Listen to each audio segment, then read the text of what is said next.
예, 안녕하십니까. 오늘 이렇게 귀한 국제협력의 자리에서 발제를 할 수 있게 돼서 무척 영광으로 생각합니다. 김태호라고 합니다. 시간이 부족하기 때문에 오늘 여러 국제 연사님들과의 같이 이야기 나눌 수 있는 주제를 중심으로 현재 우리나라의 디지털 전환이 어떻게 진행되어 왔고 앞으로의 과제는 무엇인가를 중심으로 짧게 요약해서 발제하도록 하겠습니다.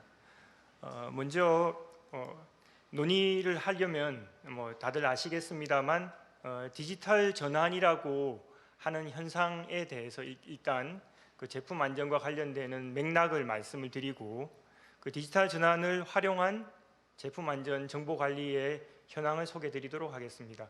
그런 다음에 이제 제도 발전의 과제에 대해서 말씀드리는 순서로 진행을 하도록 하겠습니다. 어쩌면 아까 이제 기업 섹터에서 말씀을 주신 것이긴 합니다만 장상무님께서 소개하셨던 내용이 그대로 이 디지털 과제 전환의 특징에서 잘 나타나 있는데요.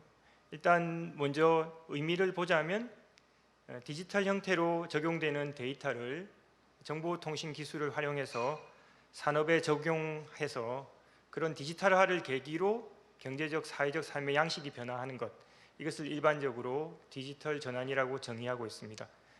디지털 전환이 갖고 있는 특징을 네 가지로 요약해서 말씀을 드려보자면, 이런 전환을 통해서 일단 이전에는 생각할 수 없었던 그런 경제적인 비용이 절감되는 현상들, 그것은 이제 기업 입장에서도 마찬가지고 규제를 하는 규제기관에서도 마찬가지입니다만 검색을 하는 비용이라든지 추적 비용, 검증 비용 등이 절감된다는 것이고요.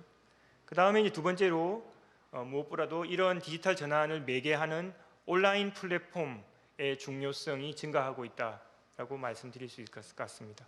그리고 이러한 플랫폼을 이용해서 핵심 디지털 기술들, 아까도 계속 나왔습니다만 AI, IoT, 클라우드를 활용한 그런 기술적인 고도화가 현상이라고 할 수 있을 것 같고, 그 다음에 데이터가 굉장히 늘어났다.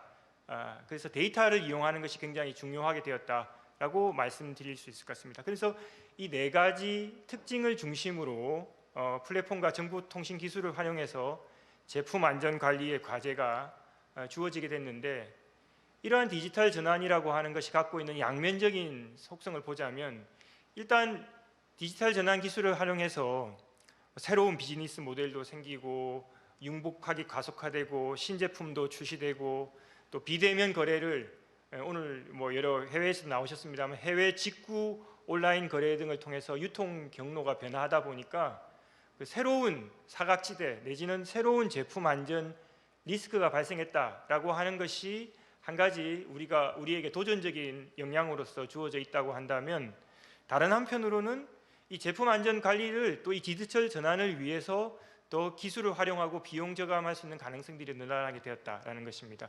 그래서 모니터링이라든지 사고 조치, 사고 분석 등에서 신속하고 효율적인 관리가 가능하게 되었다라고 하는 것인데요.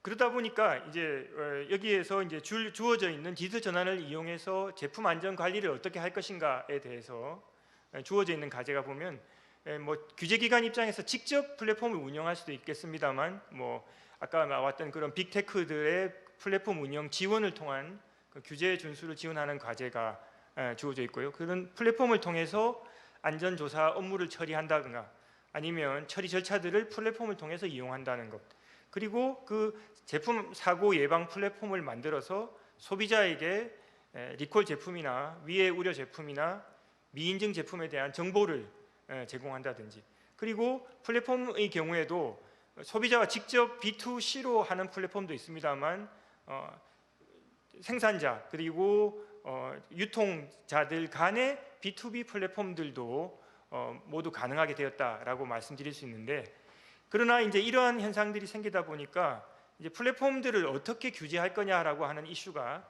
등장하게 되었다라는 것이고요. 그 다음에 이제 데이터의 활용 가능성이 증대하다 보니까 이렇게 많이 쏟아지고 있는 이런 리스크 정보를 어떻게 관리할 것이냐라고 하는 과제가 우리에게 주어져 있다, 이렇게 말씀드릴 수 있을 것 같습니다. 그래서 이제 이러한 내용들을 활용해서 이미 우리나라에서도 제품 안전 관리의 디지털 전환 작업이 상당한 정도로 진행이 되어 왔는데, 대표적으로 국회의원에서 주관하고 있는 제품안전정보센터라고 하는, 이것도 이제 일종의 온라인 플랫폼이죠. 이 플랫폼에서 정보를 제공하는 기능들을 수행하고 있다라고 할 수 있겠습니다. 그래서 이미 여기 보시면 25만여 건의 안전인증 정보와 1,184건의 국내외 제품 리콜 정보를 제공 중이고, 이 홈페이지에 보시면 정보를 제공하는 것뿐만 아니라 위의 신고와 안전 정책에 관한 여러 가지 정보들을 제공하고 있습니다. 이 내용은 이제 제품 안전 정보센터가 어떻게 정보를 수집하고 분석하고 그래서 이것을 활용하려고 하는 단계인데요. 특히 이제 주목할 만한 점은 국내의 위의 정보를 소비자원을 통해 협조를 받아서 정보를 받는다든지, 아니면 119 서비스 등의 그런 소방방재청, 경찰청에서의 사고 정보라든지 이런 정보들을 다 모아서 여기서 유통하는 플랫폼으로 기능하고 있다라고 하는 것이 이제 특징적이다라고 말씀드릴 수 있겠습니다. 특히 이제 소비자원의 소비자 위해 감시 시스템을 협업을 통해서 이 센터에서도 같이 적용할 수 있게 되어 있는 시스템으로 되어 있다라고 하는 특징을 들 수 있을 것 같고요. 그 외에도 공공 데이터 중에서 안전 관련된 정보들을 민간에 활용할 수 있도록 제공하고 있는 서비스를 하고 있다. 그래서 안전 인증 현황 등의 정보를 오픈 API 형태로 제공해서 민간 활용을 지원하고 있고, 그다음에 제품 인증이나 리콜 정보를 200여 기관이 오픈 API를 통해서 검색할 수 있도록 하는 정보를 제공하고 있다라고 하는 것입니다. 그리고 위의 상품 판매 차단 시스템을 구축해서 안전성 조사 결과 리콜 제품으로 확인된 제품 정보는 각 매장으로 전송해서 유통 및 판매를 차단하고 전국 온 오프라인 22만 개 점포에서 이것을 활용할 수 있도록 하는 시스템을 구축하고 있다라고 하는 것입니다. 상당히 많은 디지털화가 이루어졌다라고 할 수 있는데, 앞으로의 과제에 대해서 현재 있는 상태를 잠깐 요약하고 앞으로의 과제에 대해서 말씀드리도록 하겠습니다. 먼저 지금 현재의 상황을 요약해 보자면, 결국은 디지털 기반의 제품 안전 관리 체계를 플랫폼을 만들어서 구축하고 있다. 그리고 그 디지털 전환을 위한 정보 분석을 보급하고 있다. 그리고 그것에 관한 사후 관리 시스템을 두고 있다. 이렇게 요약할 수 있습니다만, 앞으로의 과제라고 한다면 일단 첫 번째로는 그런 과제가 있긴 하고 아까 소비자원과의 협력을 하고 있긴 합니다만, 워낙 제품이라고 하는 것이 망라적이다 보니까 제품 안전 관리와 관련해서 정부의 각 기관들 간의 협력들을 더 고도화할 필요가 있겠다라는 것이고요. 그리고 제품 안전 관리에 있어서 정부의 직접 규제라고 하는 것은 굉장히 한계가 있고, 그러다 보니까 민간에서 제품 안전 관리를 어떻게 자율 규제할 수 있도록 적극적으로 유도하느냐 하는 과제가 굉장히 많이 문제가 될 수 있고, 특히 가령 온라인 플랫폼 사업자들의 제품 안전 자율 협약들을 어떻게 지원하느냐 같은 문제가 있을 것 같습니다.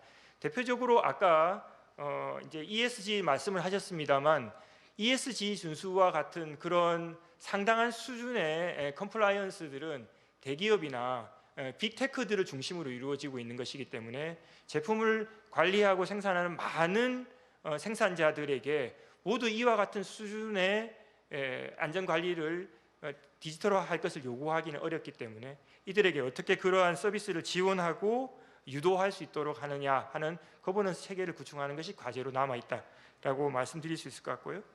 그 다음에 이제 그 앱 활용들이 있는데, 이 앱이 개발이 되어 있다고 하더라도 직접 소비자들이 이것들이 자신들을 활용할 수 있고 그것들의 정보를 전달받을 수 있는 상황이냐, 거기에 대해서는 앞으로의 과제가 좀 있는 것 같습니다. 그래서 소비자들이 체감할 수 있도록 디지털화하는 과제가 있을 것 같고요.